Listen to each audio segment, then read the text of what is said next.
Hey, salut tout le monde, c'est Ricky pour le Ricky Show. Aujourd'hui, je crois que c'est le dernier épisode, tu sais qu'on va avoir les trois couleurs, fait qu'il faut en profiter encore une fois, là. Fait que le bleu, le rouge, le jaune, je pense qu'on va revenir à deux couleurs pour les prochains épisodes. Dernier épisode, on avait fini sur un conseil qui avait été émotif chez Hugat. Je pense que le départ de Catherine sur départ médical, ça avait touché pas mal toute l'équipe. J'ai trouvé ça beau. On se rappelle quand ils ont éteint à la flamme. Mais Catherine va super bien, quand on l'a vu à la prolongation, elle avait l'air super de bonne humeur. Puis en plus, elle va répondre à mes questions. J'ai trouvé un petit concept, je pense que vu que j'ai mon téléphone dans les mains puis je fais écouter le son, je pense qu'on va appeler ça mon répondeur. Fait que je pense que ça va être un peu le segment répondeur. Fait que j'ai hâte de vous montrer comment elle a répondu à mes questions. C'est super intéressant. Puis on regarde ça tout de suite après ça.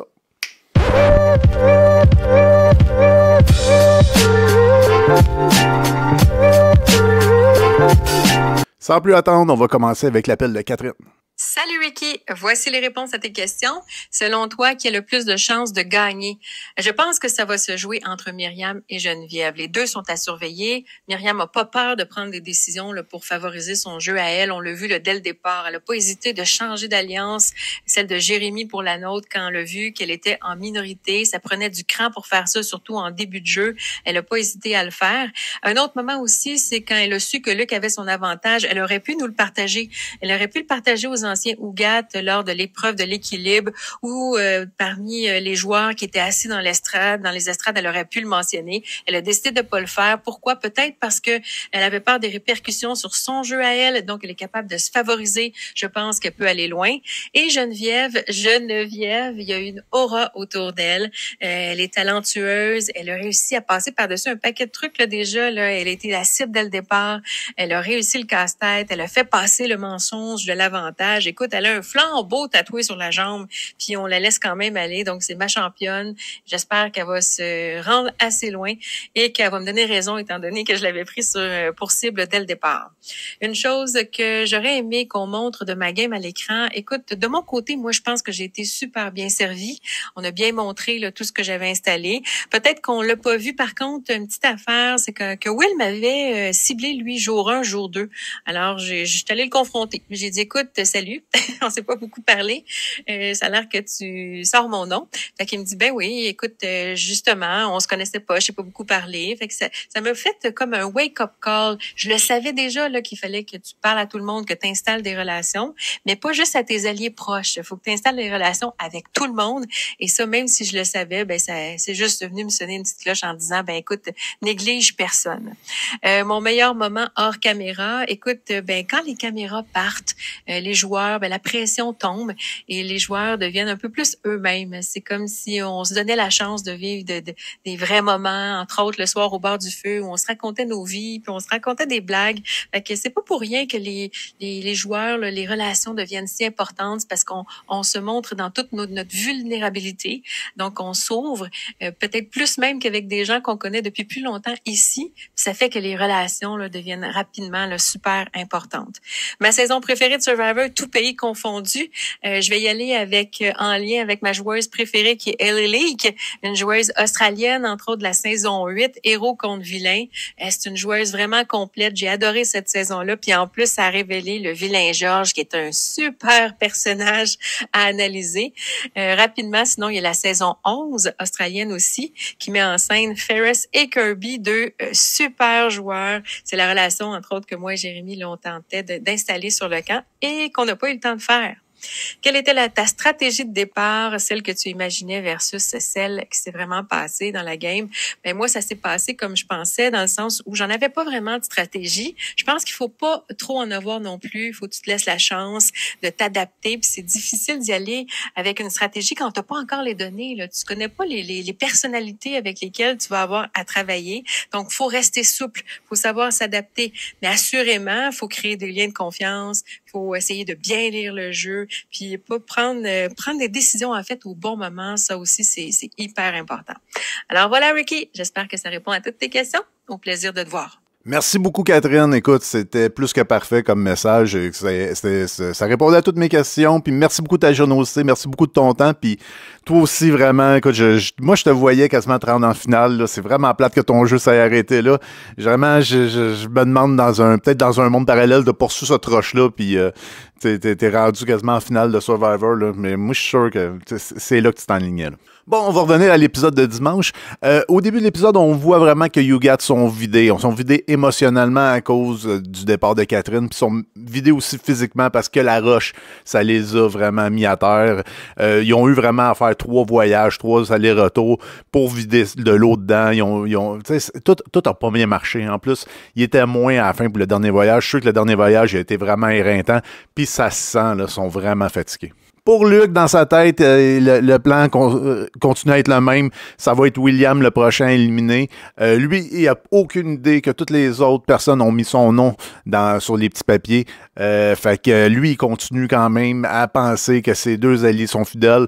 Puis lui, il n'a vraiment pas d'indice qui lui dit de continuer peut-être à travailler ça un petit peu, là.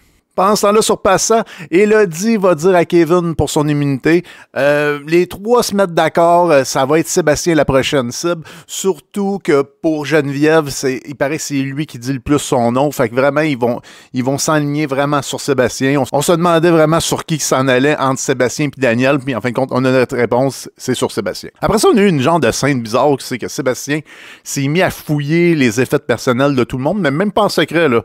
Genre, on va regarder pour être sûr que personne n'ait l'immunité. J'aurais trouvé ça vraiment drôle qu'il trouve l'immunité d'Elodie. Ça aurait vraiment été spécial. Je me demande qu'est-ce qu'il aurait fait. Puis, comme a dit Kevin, ça y met vraiment une grosse cible sur le dos. Chez Malaki, Ryan qui va parler de perdre volontairement à Sarah. Ça, c'est quand même assez compliqué de perdre volontairement parce qu'après ça, aussi, il y a des gens qui ont des indices que tu as perdu volontairement.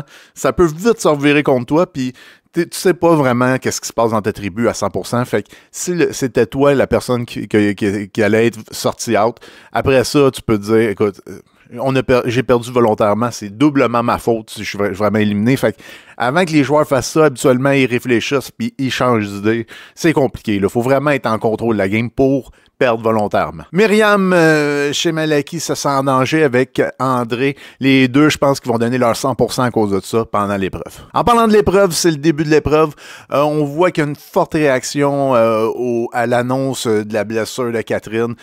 Sébastien et Daniel vont beaucoup réagir. Eux autres, il y avait l'alliance de cœur ensemble avec André aussi. Fait que tous les anciens Ougat vont vraiment réagir. Tous ceux qui faisaient partie de l'alliance de cœur, là, qui étaient c'est serré, ça leur donne un gros coup. Mais les joueurs vont être prêts à faire l'épreuve, puis c'est une épreuve d'immunité plus de récompense. Là, vous allez me dire, il y a beaucoup d'épreuves d'immunité et de récompenses, mais celle-là, c'est un confort. C'est découverte des coussins. Habituellement, ces genres de confort-là, c'est surtout rendu, je pense, à 18 jours qu'on est rendu. Là. Habituellement, les joueurs, qu'est-ce qu'ils veulent, c'est de la bouffe. Là. Ils ont dû faire une chance qu'il y ait l'immunité, parce que si ça aurait été juste les coussins, là, il y aurait eu une petite perte de motivation. Dans le fond, il y a un truc qu'il faut calculer à Survivor, c'est que quand les jeux commencent, par exemple, à 3 tribus de 6, tu te dis, il faut que le jeu est calculé d'avance. Fait qu'ils peuvent juste faire 4 épreuves. Puis on se rendait là parce que tu peux pas te ramasser avec 2 joueurs juste dans une tribu parce qu'un joueur peut pas voter contre l'autre pendant que l'autre vote pour l'autre. Ça marche pas. Il faut au moins qu'il y ait un minimum de 3. Parce que quand tu calcules, s'il y avait une personne de Sapa qui est partie, plus 2 personnes dans YouGat, ça veut dire que pour se rendre à 2, il reste à peu près une élimination. Fait que le confort, il risque de servir un peu à tout le monde. Mais ça, il faut le calculer quand tu joues à Survivor. Est-ce que c'est le temps de bientôt un remaniement de tribu? Pendant l'épreuve, écoute, c'est une belle épreuve avec plusieurs étapes, un casse-tête à la fin. Puis j'ai bien aimé le jeu d'Eric. Écoute, vous savez qu'il dit à ses coéquipiers, OK, faites le moteur en arrière, faites aller vos jambes. Puis même quand il arrive pour défaire le sac, OK, là, on revirait pas le radeau à l'envers, là, partez de l'autre bord. Je trouve que c'était des bonnes shots qui calaient. Fait que je pense que ça a vraiment aidé son équipe. Puis son équipe s'est rendue vraiment, vraiment loin, je pense, à cause de ces conseils-là. Puis vraiment, il ramait vraiment comme une machine. Je pense qu'Eric puis André, là, c'est vraiment l'équipe des rameurs. Vraiment, ils ont été très, très, très efficaces. Sapa va finir quand même par gagner. Je pense qu'ils se sont repris au casse-tête. J'ai bien aimé Elodie qui tente d'aider William avec le casse-tête du radeau en lui disant hey, écoute, c'est un cercle. Je pense que les joueurs alentour de YouGat ont vraiment pitié de William, qui est le dernier YouGat original. Fait que je pense qu'il reçoit un peu d'aide d'un peu tout le monde. Puis je pense que pour lui, là, il est vraiment bien placé s'il y a un remixage des équipes. Fait que Sapa va gagner, puis Malaki vont être les deuxièmes, puis Ugat, ben, ils vont être les troisièmes. Ils ont même pas été capables d'assembler leur radeau, de faire le premier casse-tête. Il y avait 2 casse-têtes à faire, un sur le radeau, puis un avec les bannières. Ugat, eux autres, ils vont pas réussir. Je pense vraiment que c'est dû au fait que la journée d'avant, là, ils se sont fait vraiment crever avec la grosse pierre et tout ça, puis émotionnellement, puis physiquement, je pense qu'ils étaient juste pas là. Au retour au camp, on a vu Kevin qui commençait un peu à changer sa stratégie. D'après moi, il doit commencer à sentir qu'ils vont remixer les équipes bientôt. Puis il commence à penser que là, il va falloir qu'il s'enlève du mode. Faut que j'élimine Sébastien ou Daniel. Là, il va falloir que je commence à travailler avec eux autres. Fait que je pense de plus en plus, il va se mettre dans ce mode-là. On voit beaucoup les joueurs qui commencent à penser qu'il va y avoir un remixage. Kevin commence déjà à mettre une cible sur Marilou. Marilou commence à mettre une cible sur Kevin. Puis moi, si je serais un autre joueur alentour de ça, ben je regarderais ça avec du popcorn puis je me dirais que le meilleur gagne. Let's go. Tant que c'est pas moi la cible, c'est parfait. Après ça, c'est le retour chez Ugat. Ugat qui ont perdu l'épreuve. C'est eux autres qui doivent éliminer quelqu'un. Ça fait que c'est eux autres qui doivent faire de la stratégie pour éliminer une personne. Puis comme je pense le conseil d'avant, mais je pense que le plan de Ashley et de Florence, ben, c'est d'aller un petit peu contre Luc, puis aller un petit peu plus avec William. Je sais pas c'est quoi l'idée, je sais pas, surtout que Luc a l'air vraiment quelqu'un de fidèle, quelqu'un qui a jamais manqué à sa parole. Mais c'est tant mieux pour William qui, lui, va pouvoir probablement s'en sortir. À force de se le faire dire par William, Luc réalise qu'il est peut-être la 3e roue du tricycle ou du carrosse, mais en tout cas, moi, je trouve que c'est un très bon argument que William essaie d'y rentrer dans la tête toujours, mais Luc, qui connaît beaucoup le jeu, d'après moi, il sait qu'il y a un remixage en programmant des équipes, il sait qu'ils peuvent pas se rendre bien plus loin, mais on dirait que l'idée fait son chemin dans sa tête, puis de plus en plus, il commence à se dire « Hey, je suis la 3e, c'est moi le prochain qui va être éliminé, là? » Les deux vont partir pour l'unité. Des fois, c'est Luc qui va checker William, des fois, c'est William qui va checker Luc, puis en fin de compte, à un moment donné, William, en parlant, en même temps que Luc est proche, il va parler puis il va voir l'immunité qui est juste là. Je pense que Luc était passé à côté, il l'avait pas vu, mais William, lui, va sauter dessus puis il va la découvrir. Puis ça va lui donner une super protection qui va pouvoir l'y amener à pousser son jeu au prochain conseil s'il se rend là. J'ai trouvé ça de voir que les unités semblent quand même faciles à trouver. On dirait, c'est pas comme dans ma saison, c'est qu'on a, je pense, trouvé une immunité puis il n'y avait pas vraiment d'immunité, des vraies immunités, là, on a trouvé une, là, tu sais.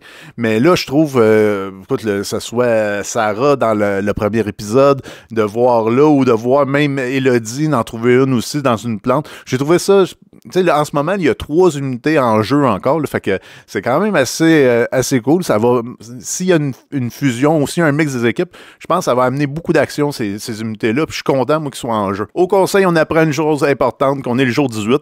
Le jour 18, c'est vraiment, ça fait partie des jours où c'est que la fin commence à vraiment se faire ressentir. Moi, je pense que c'était là mon plus gros pic, là. C'est là que je commençais à avoir vraiment faim quand je me couchais, vraiment faim quand je me réveillais.